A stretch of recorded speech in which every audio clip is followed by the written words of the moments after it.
సరే, ఎవరు వెళ్తున్నారండి? మీ అందరా?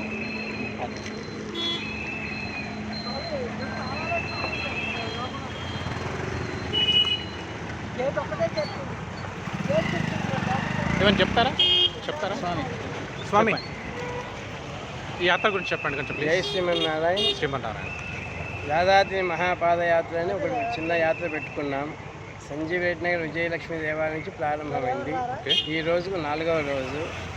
10వ రోజు 10 రోజులు నడుస్తూ రోజు 6 కిలోమీటర్ల చొప్పున నడుస్తూ రోజు ఒక దగ్గర కళ్యాణం చేస్తూ స్వామి 11వ రోజు నృసింహ జయంతి రోజున లక్ష్మీ నృసింహస్వామిని దర్శించాలని ఒక సంకల్పం.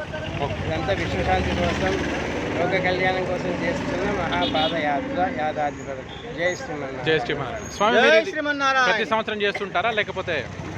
మన జనవరిలో తిరుమల వరకు తిరుమల మహాపాదయాత్ర చేసి వచ్చాం. అది 50 రోజులు పట్టింది.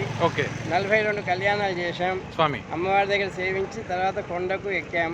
7 కొండలు ఎక్కి 7 కొండల వాడిని సేవించుకొని వచ్చిన తర్వాత అది పెద్ద యాత్ర. ఇది చిన్న యాత్రగా మేము సంకల్పం చేస్తాం. ఏ రోజుకి చేరుకుంటారు మీరు? 22వ తేదీ నృసింహ జయంతి. 22 ఆ రోజున గిరి ప్రదక్షిణ చేస్తూ స్వామిని సేవించుకుంటాం. ఓకే. జై శ్రీమన్నారాయణ. జై శ్రీమన్నారాయణ. ఓకే. జై శ్రీమన్నారాయణ. జై శ్రీమన్నారాయణ. జై శ్రీమన్నారాయణ.